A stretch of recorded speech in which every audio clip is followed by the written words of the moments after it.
참고로 기술 자료는 특히 주의하셔야 되는 게 기술 자료로 뭔가 손해를 봤다라는 부분에 대해서는 지금 하도급법이 개정이 돼가지고 5배 손해배상이 가능하거든요. 예전에는 3배 손해배상이었는데 기술 자료 관련해서는 개정이 돼서 5배 손해배상입니다. 기술 자료는 굉장히 터지면은 회사에 미치는 영향이 크다. 특히나 이제 기술 탈취와 관련해서는 또 사회에서 볼 때 좀 안 좋잖아요. 언론 대응이라든지 이런 부분에도 문제가 생길 수 있기 때문에 기술 자료는 좀 항상 주의하시는 게 좋을 것 같습니다. 깜빡하고 기술 자료 요구서를 안 준 거에 대해서 뭐 실수라고 할 수 있겠지만은 이건 그 수급사업자의 기술을 받아가지고 단가를 줄이려고 한다든지 아니면은 특히 이제 뭐 그 협력사를 대체시키려고 하는 거 요거는 안 된다. 또는 뭐 공급선 이원화 다변화하려고 하는 거는 안 된다라는 건 항상 기억해 두셔야 될 것 같습니다. 구체적인 판례 설시를 좀 살펴보면요. 그 기술 자료 제공 요구 시점과 관련해 가지고 하도급 계약이 체결된 후에 받는 것뿐만이 아니고 그 하도급 계약의 체결과 동시에 있거나 하도급 계약의 내용에 포함되는 경우에도 역시 그 기술 자료 관련은 하도급법 적용 대상이 된다는 겁니다. 그러니까 계약 체결됐으면은 그 계약 요구 시점이 언제든지 관계없이 어쨌든 기술 자료 그에 해당될 수 있다라는 건 참고하시면 좋을 것 같고요. 그리고 원고가 새로운 수급 사업자에게 기존 수급 사업자의 도면을 전달해 가지고 이를 참고 활용해서 새로운 수급 사업자의 도면이 작성 내지 보완되었을 때 그 유용행위 성립한다. 이 말이 무슨 말이냐? 그냥 내가 받아가지고 그 참고 활용해가지고 새로운 도면이 작성 보완되면은 그걸로 그냥 그 법 위반은 성립한 거고 그 다음에 그때가 이제 어떻게 보면은 법 적용 시점이라는 거죠. 근데 예를 들면은 거기 더 나아가지고 이제 그 수급 사업자가 도면을 이용해 가지고 에어 컴프레셔를 제작 공급하는 것은 유용으로 인한 위법한 결과가 계속되는 것에 불과하다. 그러니까 이 말이 뭐냐? 이게 별개의 법 위반이 아니라는 겁니다. 그냥 그 도면을 그 기존 수급 사업자 도면을 받아 가지고 이를 참고 활용해서 새로운 도면을 만들었으면은 그걸로 그냥 유용행위 끝. 그 이후에 추가로 이제 그 도면을 이용해 가지고 그 상품이 제작 공급되는 거는 그냥 결과다. 그냥 결과이기 때문에 그 법 위반 행위는 여기다라는 겁니다. 그래서 관련해 가지고 유용으로 인한 위법한 결과가 실제 발생하였는지 언제까지 계속되는지에 관한 사정은 이제 과징금 액수 산정에 고려하는 게 별개의 문제일 뿐이지 이게 별개의 법 위반 행위는 아니다라는 겁니다. 그리고 이제 원사업자의 기술이 조금 반영되어 있으면 어떨까라고 해서 내 기술이 있다고 하더라도 그러한 사정만으로 곧바로 이제 수급 사업자의 기술 자료가 아니라고 볼 수는 없다는 겁니다.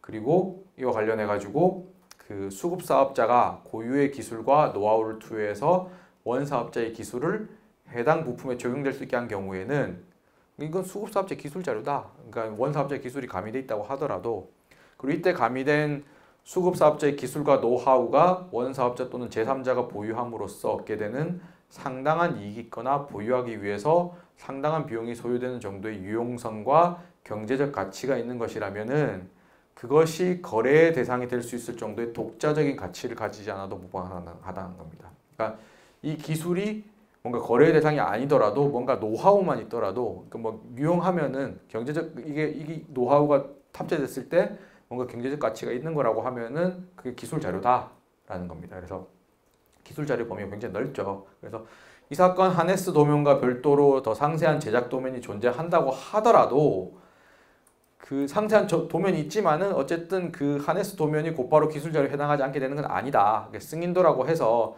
제품 제작에 사용되거나 참고가 되는 기술적인 내용이 들어가 있으면은 그 상세한 제작 도면을 작성하는데 참고 자료로 활용되거나 관련 기술과 노하우를 습득하는 데 도움이 될 수 있기 때문에 이 또한 하도급법상 기술 자료에 해당한다. 그러니까 러프한 그 자료라고 하더라도 이게 상세한 도면을 작성하는 데 도움이 될 수 있으면은 뭔가 그래도 다른 기술을 하는데 도움이 될 수 다른 기술을 참고하는 데 도움이 될 수 있으면은 여전히 기술 자료다라는 겁니다. 그래서 기술 자료의 범위는 굉장히 넓습니다.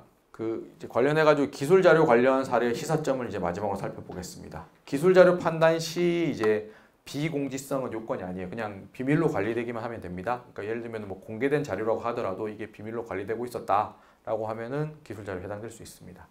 그리고 뭐 승인도, 제작 도면, 조립 도면, 용접 도면 등 그림은 대부분 기술 자료다. 그리고 기술 자료는 해당 내용 자체로 제품 제작이 완성될 것까지 요구되지는 않는다. 그리고 제작에 참고돼서 시간과 비용을 절약할 수 있는 정도, 그러니까 노하우 정도면 충분하다. 그리고 이제 기술 자료 판단과 관련해 가지고 공정에서 사실 기술 자료에 해당하는지 아닌지 사실 잘 모르는 경우가 있거든요. 사실 저희 같이 문과 출신들은 뭐 이게 뭐가 기술 자료인지 잘 모르잖아요. 그 경우에는 다양한 전문기관의 의견을 활용하고요. 요즘에 특허청하고도 이제 그 업무 협조가 잘 돼 있기 때문에 특허청의 도움도 받습니다. 그리고 경제적 유용성, 비밀 관리성 판단은 이제 기술 유용 심사 지침의 내용과 거의 유사하게 상당히 넓게 인정이 되고요. 그리고 보유자성과 관련해 가지고 그 이제 수급 사업자 소유는 아직 현재 이제 공정위 심결례상으로는 불필요합니다. 다만 이제 법원은 아직까지 여기에 대한 명확한 판단은 없다는 거고, 자료를 특정해서 요구하지 않더라도 이제 그 요구 범위가 다소 포괄적이었으면은 요구 행위로 인정이 될 수가 있고요. 그리고 납품 대가 지급했더라 아까 살펴봤지만은 이제 관련 기술 자료에 대한 별도의 대가 지급이 없는 한 해당 기술 자료를 보유할 권한이 있다고 당연히 단정하기 어렵습니다. 그래서 기술 자료 관련해 가지고는 이 기술 자료에 대한 별도 대가를 산정하셔야 돼요. 그러니까 퉁쳐서 얼마 이렇게는 이게 실제로 이게 포함이 돼 있는지 아닌지 명확하게 구분이 안 되기 때문에 그 관련 기술 자료에 대한 별도의 대가 지급이 있어야 됩니다. 그리고 서면, 너무 강조해도 지나치지 않은 서면, 이제 기술 자료가 불가피하게 필요하고 이제 필요 최소한 데 그쳐야 되는데 그 기술 자료가 불가피하게 필요하다는 목적이 기재된 기술 자료 요구서는 그 계약서와 별도로 서면을 제공하셔야 되고요. 그리고 사용 또는 제공 행위와 관련해서는 뭐 반드시 그대로 기재 사용할 것이 요구되진 않고 그냥 보완, 참고, 모방, 벤치마킹 등 활용했다고 볼 수 있을 정도면은 사용한 걸로 인정이 됩니다. 그리고 당해 기술 자료 본래의 용법 및 속성, 관계된 뭐 영업 활동의 내용, 진행 정도 등 구체적인 상황 아래에서 그 이용 또는 활용이 어느 정도 특정이 가능한 상태라면은 사용을 인정하고요.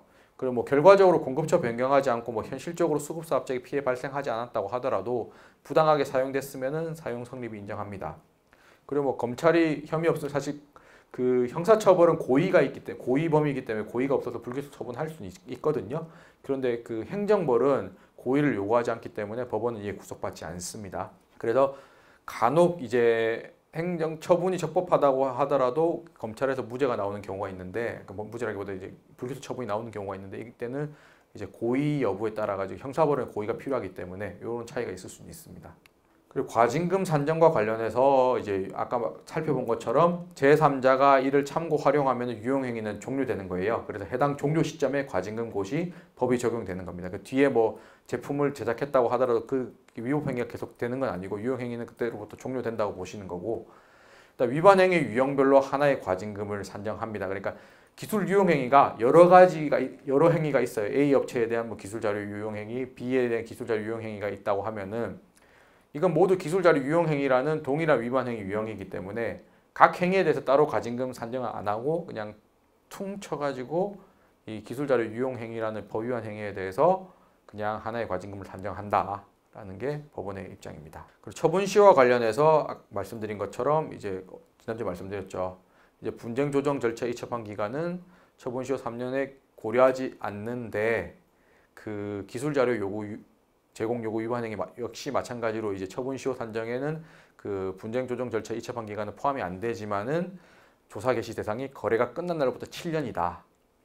다른 법 위반은 뭐 하도급 대금 미지급 이런 건 3년인데 기술 자료 제공 요구 위반 행위는 7년.